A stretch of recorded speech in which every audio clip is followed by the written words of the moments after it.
जिसे एकादशी व्रत रहना हो उसका नियम है, प्रतिदिन जो तुलसी जी की भक्ति करता है, तुलसी का पौधा रोप करके तुलसी जी का सिंचन करना, तुलसी जी को तिलक लगाना, तुलसी जी को माला पहनाना, तुलसी जी की परिक्रमा करना, तुलसी जी को प्रणाम करना, वो कोटि सहस्त्र युगों तक ऐसा महान सुकृत होता है कि भगवान श्री कृष्ण के नित्य समीप रहता है जो तुलसी जी की सेवा करता है।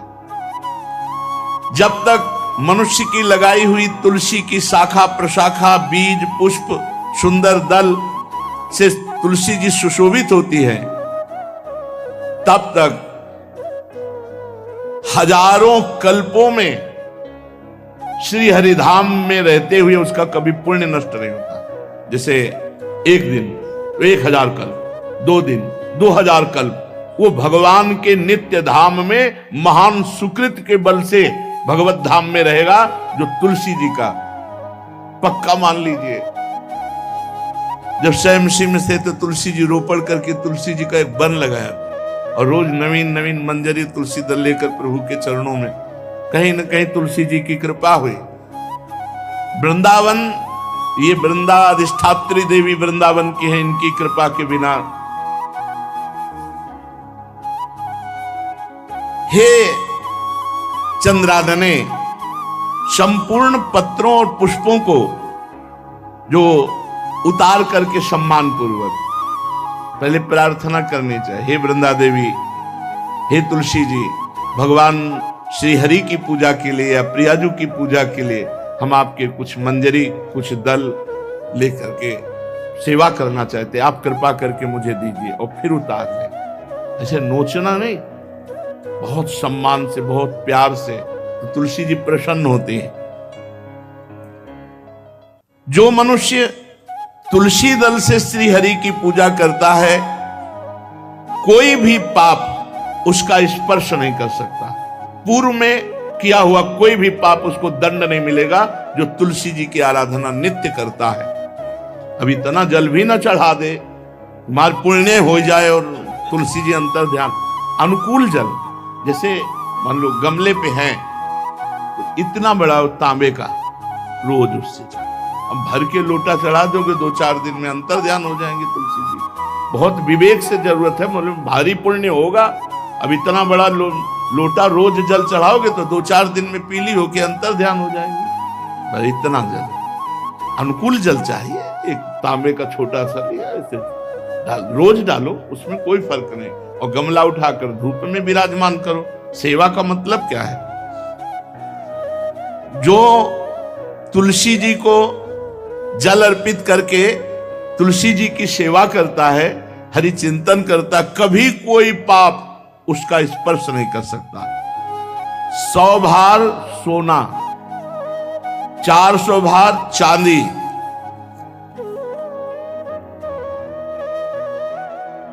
का जो दान करने का फल होता है, वो एक तुलसी दल उतार, जो अपने द्वारा लगाई हुई तुलसी दल, वो हरि के चरणों में अर्पित करो। ये 100 भार सोना और चांदी बराबरी नहीं हो सकती। कितना महत्व है। जो रोज तुलसी दल चयन कर, द्वादशी को न चयन करे, द्वादशी को मतलब बहुत बड़ा अपराध लगता है तुलसी दल का, इस मतलब तुलसी के वृक्ष का भी स्पर्श न करे। प्रणाम नमस्कार दूर से, एक भी दल नहीं टूटना चाहिए। द्वादशी को ऐसा हमने महापुरुषों से सुना है कि मंजरी और पत्र उतारना ये ठीक नहीं, बिल्कुल नहीं ठीक है। ब्रह्म हत्या का फल लगता है, अगर जो पाप लगता है अगर कोई द्वादशी को तुलसी चयन, बहुत सावधानी से। जिसके घर में तुलसी का बगीचा होता है, कई पौधे होते हैं, उसको कहीं तीर्थ जाने की जरूरत नहीं, उसका घर तीर्थ है जिसके घर में तुलसी के पौधे हैं। और यमराज कभी उस घर में किसी भी मरने वाले को लेने नहीं आएंगे। जिसके घर में तुलसी, लगा लो भैया तुलसी लगा लो घर में, काहे को यमराज को आने दोगे? सबके घर में तुलसी। कितना सुंदर पहले था, घर में आंगन होते थे, आंगन में एक बहुत बड़ा, और फिर उसमें तुलसी जी, और फिर उसमें 2-4 नर्मदेश्वर शालिग्राम ऐसे, और फिर घर का हर व्यक्ति जल चढ़ाना, प्रणाम करना, नमस्कार करना, चार पर कितनी पवित्र पद्धतियां हमारी थी। जब रसोई बने पहली गाय के लिए, फिर कुछ पक्षियों के लिए, फिर कोई संत महात्मा, कोई भिक्षु, ऐसा कितना पवित्र व्यवहार। यहाँ जैसे हमने देखा है, ये रसोई बन रही ना, तो धुआं नहीं खत्म होने पाता, वो ही सब अपवित्र किए हुए हैं, राक्षसी बुद्धि आती चली जा रही। तुलसी जी, ये भागवती को वस्तु है। हमें लगता है बालकनी तो होती ही, बढ़िया बालकनी में कैसा उठाने धरने वाला स्टैंड लोहे का रखो कि तुलसी जी को विराजमान कर दो। जिसके घर में तुलसी जी विराजमान होती, उसके घर में यमराज कभी नहीं जाते। जो तुलसी जी का सेवन करता है, उसकी सारी कामनाएं तुलसी जी पूर्ण कर देती है। तुलसी जी को लगाना, तुलसी जी का पालन करना, तुलसी जी को सिंचन करना, तुलसी जी का दर्शन करना, तुलसी जी का स्पर्श करना, मनुष्य के द्वारा जो मन, वाणी और शरीर से पाप हो गए, सबको तुलसी महारानी क्षमा कर देती है, दग्ध कर देती है। पुष्कर आदि तीर्थ, गंगा आदि परम पावन नदियां, ये सब जो स्नान आदि, अवगाहन आदि करने का फल देते हैं, वो केवल तुलसी जी घर में विराजमान है, उसको फल मिल जाएगा। कितने बढ़िया। जो तुलसी जी की नवीन मंजरी प्रभु के चरणों में अर्पित करके प्रणाम करता है, वो चाहे कितना भी अपराध किए हो, वो कभी यमपुरी को नहीं देखेगा, कभी यमराज के पास नहीं जाएगा।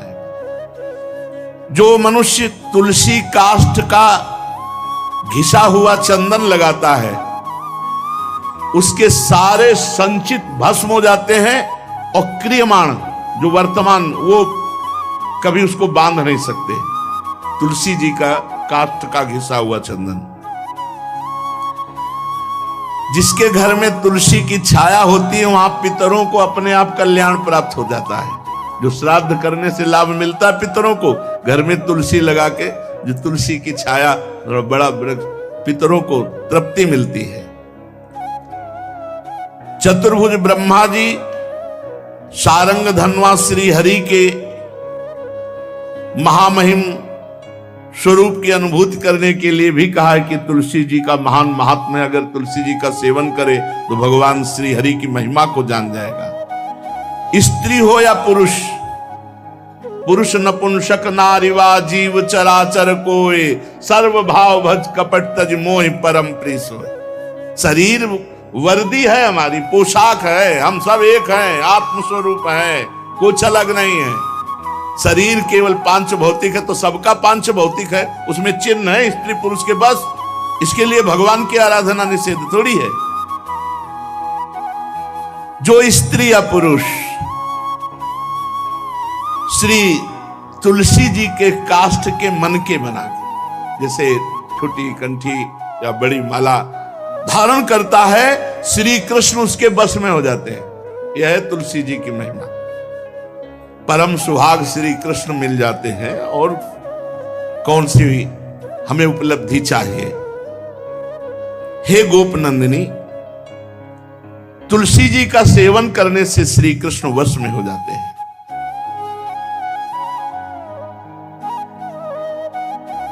जो तुलसी की माला से नाम जप करता है, काउंटर वाली बात तो स्मृति के लिए भाई है, हम निषेध नहीं करते, नहीं बहुतों के भजन बंद हो जाएंगे, पर हम इतनी महिमा जरूर बता देते हैं कि तुलसी माला से जो नाम जप किया जाता है, उससे आध्यात्मिक सिद्धि बहुत जल्दी होती है। गुरुदेव भगवान कहते, जो अंगुलियों से रगड़ होती है मन का से, उसमें आध्यात्मिक ऊर्जा शक्ति तुलसी माला से। प्लास्टिक पर भाई करो, निषेध नहीं कह रहे, बंद हो जाएगा वो भी राधा राधा कहना, वो हमें बंद नहीं करना। हम कह रहे तुम जैसे बने वैसे करो, लेकिन माला का बहुत बड़ा प्रभाव है। तुलसी परम पवित्र भगवान श्री हरि की प्रिया, और उनके काष्ठ को जब हम ऐसे ऐसे नाम के साथ, तो विशेष ऊर्जा शक्ति, आध्यात्मिक शक्ति हमें जागृत होती है। हो सके जिनको ऐसा बन सके तो छोटी एक वो आती है सुमिरनी, उसको रख लो अपनी जेब में, रख लो, उससे करो। और नहीं है तो भैया तुम इसी से करो, नाम जप करो, भाव को भाव न खालसो, नाम जपत मंगल दिस दसो। सुंदर सुंदर तुलसी जी के वृक्षों के समीप बैठ करके जो अनुष्ठान किया जाए वो बहुत लाभदायक। श्रीमद् भागवत का, गोपाल सहस्त्र नाम का कोई भी पाठ तुलसी जी के समीप विराजमान करके किया जाए, आचार्य को बुला करके तुलसी पूजन करना चाहिए, विविध प्रकार के अनुष्ठान, अरे तभी तो सब मंगल होता है। पहले था, हमने देखा है 4 बजे माताजी दरवाजे के सामने लीपती, रोज का काम। जो पुराने घरों में देहरी के आगे आके 4 बजे लीप करके वहां अपना चौकपुर के दीपक जला, क्या पवित्रताएं थी, क्या मंगल था। जब किसी को निमंत्रण दिया जाता था सबके पैर धोए जाते थे, सुंदर बिछौना बिछा करके और उसमें बैठकर पत्तल और रज के सकोरा कुल्हड़ ऐसे भोजन पाया, कितना पवित्रता। जो हमारी पूर्व पवित्रता थी, धोती कुर्ता चोटी, पवित्रता। अगर बाहर जा रहे तो पैजामा कुर्ता, ऐसे बहुत पवित्र पोशाकें थी, पवित्र आचरण थे, पवित्र खान पान था। घर में जाओ तो एक पवित्रता है। किसी भी घर में ऐसा नहीं था कि देव मूर्ति न विराजमान हो, किसी भी घर में ऐसा नहीं था तुलसी जी विराजमान न हो, 1-2 गाय जरूर होती थी, पवित्रता। अब तो बड़ा विचित्र, ये भारतीय गौएं जो श्वेत रंग की, जो अरुण रंग की, जो सींग वाली हैं, वो उनका आप दुग्ध देखिए, दूह कर रख दीजिए, स्वर्णिम कांति छाई मिलेगी। ये हमारी भारतीय पद्धति, ये हविष्यान्न, इससे देवताओं का, भगवान का, सबका अभिषेक पूजन होता है। शुद्ध गाय जो हमारी भारतीय है, पीला है, उसके जैसे निकला हुआ, भगवान ने सेवा की है। हमारे गोविंद भगवान का नाम ही गोविंद, गौओं के इंद्र। भगवान सुबह से निकल जाते थे, शाम तक गौओं को चराते थे। बड़ा तो किशोरी जी ने श्री तुलसी जी के पूजन की बात, भगवान गोपियों से वादा किए थे कि अब तुम्हें अगली पूर्णिमा को रास, अब रास बिना रासेश्वरी के नहीं हो सकता। लिखा हो चाहे ना लिखा हो, कोई भी विद्वान, कोई भी प्रवक्ता इस बात को बतावे, कहते हैं भागवत में राधा नाम नहीं लिखा है, भागवत राधामय ही है। सांद्रानंद घन प्रेम मूर्ति किशोरी, बिना लाडली जू के कोई रास बता दे, कहीं भी, कभी भी, कैसा भी। महारानी जू के बिना रासेश्वरी के रास हो ही नहीं सकता, लिखा हो चाहे ना लिखा हो। क्यों नहीं लिखा? याते श्री सुख प्रगट कियो नहीं, जहां बोले राधा तो समाधि लग जाती हो, यहां 7 दिन में तक्षक काटना है। श्री सुखदेव जी ने महारानी जी का नाम, हरिराम व्यास जी कह रहे, याते श्री सुख प्रगट कियो नहीं, जानि सार को सार परम धन, राधा नाम आधार। वैसे तो रोज संकेत वन में, पीछे हमने चर्चा की थी, प्रेम सरोवर में प्रियालाल मिलते थे, नंदगांव बरसा। आज लालू ने एक नई लीला रची, गोप देवी लीला है। श्री लालजू महाराज प्रियाजू को रास के लिए उन्होंने सोचा एक बार छलिया रूप रख करके महल में प्रवेश करते हैं, देखते हैं लाडली जू पहचानती है कि नहीं, और कितना प्यार लाडली जू करती है। महाराज तो जो रूप धारण करें तो सभी सुंदर हैं, तो सुंदरता के समुद्र हैं। जब नकबेसर धारण करते ना, अंजन और घूंघट नीलांबर का, महाराज हृदय चूर चूर हो जाए, ऐसे सुंदर है। गोरी किशोरी भी चकोरी है जिनकी, नीलांबर धारण करके, और जिस समय लाली लगा के महाराज अपने राधा पी जी को कभी कभी जब आते हैं तो देखो ऐसा लगता है यार बलिहार है महाराज, जो रूप धारण करते सीधे हृदय पर प्रहार करते हो। प्रभु ने गोप देवी का रूप धारण किया, गोपांगना का। श्री चरणों में नूपुरों की झनकार, कटी में करधनी जिसमें क्षुद्र घंटिका लगी हुई है। अद्भुतम गोपिका रूपम चलत झंकार नूपुरम किंकिणी घंटिका शब्द मंगुलीयक भूषितम। बड़ी दिव्य अंगूठियां धारण किए हुए अंगुलियों पे, कमर में करधनी जो रुंझुन रुंझुन, श्री चरणों में नूपुर और रत्न कंकण केयूर मुक्ताहार विराजितम। कलाइयों में रत्न जटित कंगन, बीच बीच में चूड़ियां, कंगन ऐसे, बाजूबंद, कंठा, मोतियों के हार और शीश फूल, केशपास, बेणी रचना, नासिका में मोती की बुलाक, बेशर और अलकावली, घुंघराली अलकावली, श्याम वर्ण के केश। ऐसा रूप धारण किया जो देखे मुग्ध हो जाए। श्याम सुंदर को वृषभानु भवन की तरफ चले। खाई और परकोटों से युक्त वृषभानु भवन 4 दरवाजों से सुशोभित, प्रत्येक द्वार पर काजल के समान वर्ण वाले गजराज झूम रहे। राजभवन की बड़ी मनोहरता है। उस मंडप प्रांगण में वायु के समान वेग वाले घोड़ों से अंगरक्षक महल की रक्षा करने वाले चारों तरफ दौड़ रहे वृषभानु भवन में। और बड़ी ही सुंदर सुंदर गौएं धर्म धुरंधर बलवान शाण रमा रहे। बहुत से गोपाल बंशी वेद धारण किए हुए उनको संभाल रहे हैं। वृषभानु जी का भवन क्या है, ऐसा लगता है कि विश्वकर्मा ने पूरी कला कौशल लगा दी।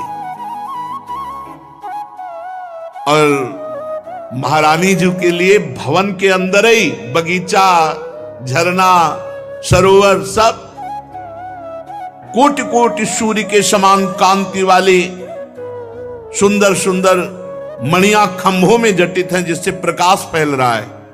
रत्न मंडित आंगन, बहुत से रत्न स्वरूप भूमि पे जटित है।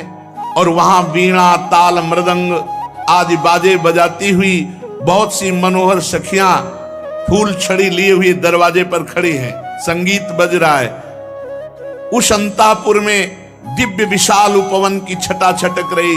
भीतर ही अनार कंद